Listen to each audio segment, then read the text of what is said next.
give a fuck. Are you sure? I just don't give a fuck. Presenting The Art of Not Giving a Fuck with Garrett John. All right. Hey, everybody. This is Garrett, and I'm here today with Lance. Hey, Lance. What's going on, Garrett? And Taylor. Hey, Taylor. Hey, G. Hey, Lance. So we're here to do another Art of NGF Victim to Adventurer podcast. So welcome back, everybody. We're going to be doing a whole bunch of these, a little bit shorter, a little more punchy, and a little more often. So I want you guys to stick around. Make sure you drop on down on iTunes and leave a review. Good, bad, ugly, or whatever, but at least be creative and have some fun when you leave it. All right. And today's topic on the chopping block is WTF is RU, as it might be said in the fake news. What that stands for is what the fuck is radical undoing? Now, this is something that might seem obvious to some of you who've been doing the radical undoing training over the last 10 or so years. But for many people that I've talked to lately, they ask me, so what do you do? And I say, well, I do workshops online and help people stop giving a fuck about whatever's holding them back. Oh, wow, that's amazing. How do you do that? Well, the main core of it, I'll say, is radical undoing. Ooh, radical undoing, what's that? And then I realized the infinite length of the conversation about to ensue and decide I don't want to partake in it. And I say, it's just some breathing and body work. And then the blinds close and they move on.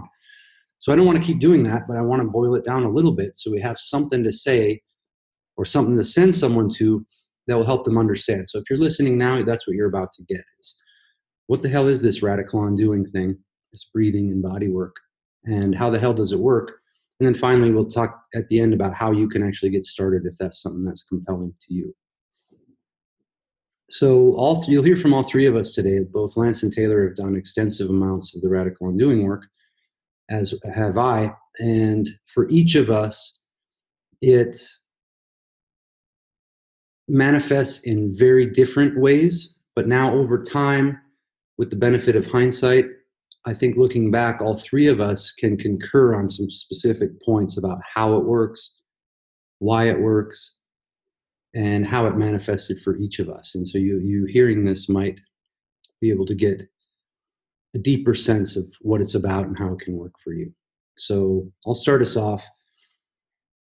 Radical undoing is an approach to your body that will start to diminish the chronic tension patterns. What that means is you're squeezing, just like if you squeeze your fists right now, you're squeezing various muscles in your body and they're becoming harder and harder over the years. This is on a micro level, like all around in your knee or in your ankles and your fingers, various little muscle groups, and then large muscle groups as well, the thighs, the glutes, the shoulders, the rhomboids, the diaphragm and the muscles of the belly, as well as the chest between the ribs. So all throughout the system, we have this gripping, this squeezing, this hardening and protecting against life. So in radical undoing, we have an approach that helps you undo those tension patterns. Well, it undoes those tension patterns through all the various exercises that are tailored to your specific body, your specific life situation. You also start to dissolve the mental conflicts that you're living with, that you're suffering under, that are holding those tension patterns in place and that are confirming the usefulness of them in a loop, in a cycle that goes through your brain, assesses the body, feels the tensions, then comes up with stories to justify them. So this locks you into what I call the problem-focused life. Your life is defined by the outlines of your problems and how they relate to your personality. So what radical undoing does is starts to give us a view outside of that and helps us to stop wasting the 90% or so of energy that we're spending just clinging and squeezing and ruminating all day long. So Lance, why don't you give it a go? Yeah. Our problems are so familiar to us, we can't really imagine ourselves without them. So through the work, you begin to have glimpses or openings of free space to move without them. And then they'll come back, and then you start to learn, start to work with the tension and release in your body in the microcosm of a session. And that session over time starts to show itself in your life. There's less tension, inhibition holding you back in your life.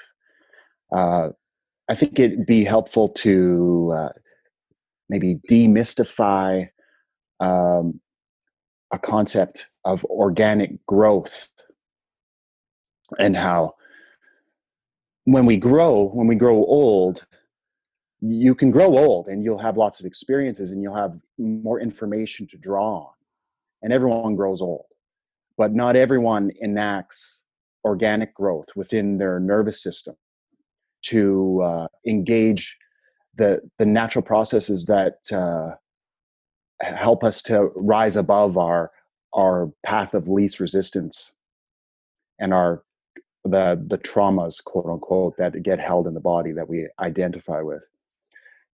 So I was at the physiotherapist a few weeks ago, and I was just reading the pamphlet because I have a shoulder injury that I'm having worked on. And I was reading this newsletter that he gets as a physiotherapist about healing injuries. And in it was a little article on the homunculus. And I was like, oh, interesting. So I'll read that. I'm not a neuroscientist, but I'm fascinated with that idea and the representation in the brain. So in this little article, he was describing healing an injury. He's describing the homunculus and how it's a representative portion of your brain that maps your muscular system in your body. And if you were to take a string and tie it around your two fingers, over time, the image of the homunculus would come to have its fingers tied as well. So then you, by releasing your fingers from the bind, you're releasing the homunculus in your brain. And so the homunculus, when it's wrapped up in knots, isn't, in a sense, expressing your genetic blueprint to its fullest capacity. And we may have like a fantasy of what that would look like, but really we have no idea unless we put in the work of how that will display itself in life. So you can see this represented in the world by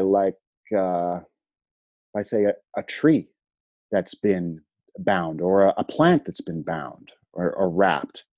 It can't grow anymore, and it needs to be released. And when it's released, that doesn't mean it sprouts up overnight. These things take time. It takes time for a tree to get 100 feet high, but at least the process has been started. Right. And so, yeah, people are living their whole lives bound in this knots. And this will be important for the next episode, so make note.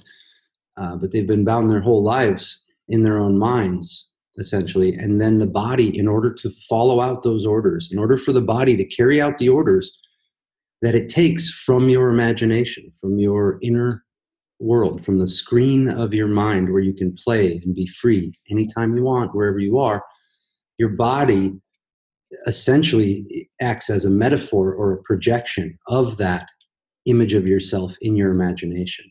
Now, of course, that's all dropped below the surface, but you see traces of it. If you wrote a list of traits you think that you have, you will see the outlines of and the boundaries of your growth and of your self. So as you do undoing, it's very easy in a certain way, because I say, well, lay down, let your jaw be loose, start breathing, start moving this body part, synchronize with the breathing, move that body part. As I describe it, it probably sounds like nothing. Like, of course I can lay down and move my body part. Very quickly, you're going to come to understand that although it seems easy, much like when you're at an art museum and see a really simple looking piece of art and think, I could have done that. Yeah, you could have probably, but you didn't and you won't. Same goes for undoing. You might say, well, I can lay down and be with my body for an hour. That's nothing. I'm always with my body. But you aren't, and you won't.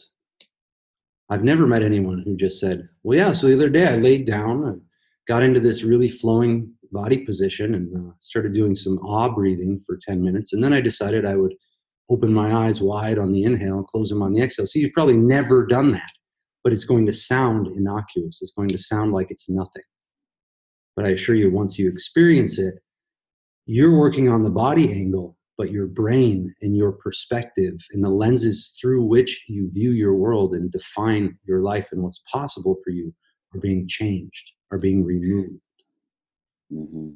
Now, this can never happen through thinking about it. It can never happen through studying self-help and spirituality, so-called spirituality, which is actually, I'm going in search of exalted emotions and intense emotional experiences because everyone else calls those spirituality, so I will too. You don't know what spirituality is. If you think you do, go ahead and write in or leave it in a comment, and then we'll handle that on another podcast. But for now, suffice it to say, this is an experiential piece of work, not a piece of work you can think your way through. Yeah, you'll find yourself with doers rather than talkers. It becomes pretty endless. I don't have much time for talkers. I mean, I'll humor them for a while, but it's pretty tiresome. It's like being in a sewer up to your neck and staring at the stars and telling me about the constellations. Right. That's what it sounds like, talking to me. Yeah, you can tell once you get underway with this work, and especially if you come to the weekly group sessions that we do live online. We do those every Sunday at noon California time. If you show up for those, just showing up, you're going to feel different. You're going to be among a group of people where there's zero competition, full contribution coming from everyone just by presence alone, and then other contributions that anyone can make that are people that are excited to make contributions, not reluctantly helping out. Just those things that are generally absent for most of our lives, you can experience those. And then doing the work together, breathing together, it confirms to your unconscious, this is okay, I can let go, I can expand. All those problems I thought I had are of no consequence because I'm too busy doing my awesome fucking life. Oh yeah, I feel like shit this morning, but I'm gonna do my landscape drawings. Oh yeah, I feel a little tired around lunch, but man, I'm so excited to go meet these people and check out this new gallery that we're gonna run, or whatever it is. So before we talk through the last little bit of time we've got here, this is our personal challenge to get these done in 15 minutes. Taylor, what say you? I'll keep it short and sweet, in addition to what you two have said. Practically, one of the things that radical undoing does is it begins to create pathways from a point of tension, which is tied in with limitation of the self created by the self. It starts to create pathways from that state into a more relaxed, free state where you're free to move and accomplish what you intend to accomplish rather than getting tied up in a feeling state.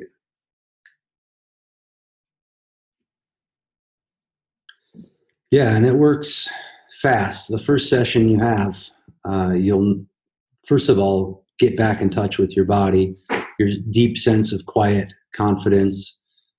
No need to prove anything, no need to be anyone, no need to rush through your life. All those things will come rushing into your awareness during and after that first session. And that almost always gives you an unending amount of fuel if you keep going, an unending amount of fuel in the form of motivation and inspiration to keep on doing more sessions and exploring more deeply.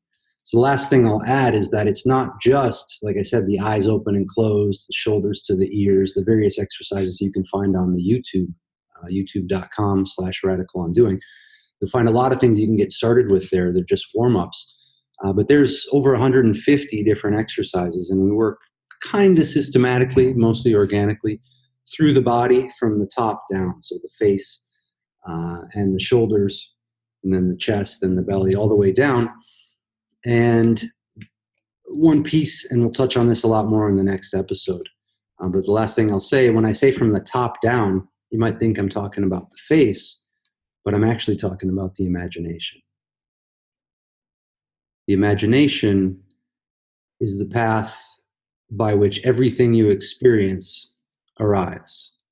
I'll say that again. The imagination, everything you experience must first pass through your imagination. Won't say any more about that, but chew on that a little bit. Observe it in your life. See if I'm right.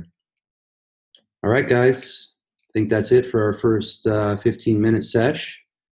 Nice, Right. nice one, Taylor. Nice one, you folks listening. Get out and get to work. Thank you for listening to the Art of Not Giving a Fuck podcast. For more info, visit artofnotgivingafuck.com or radicalandoing.com.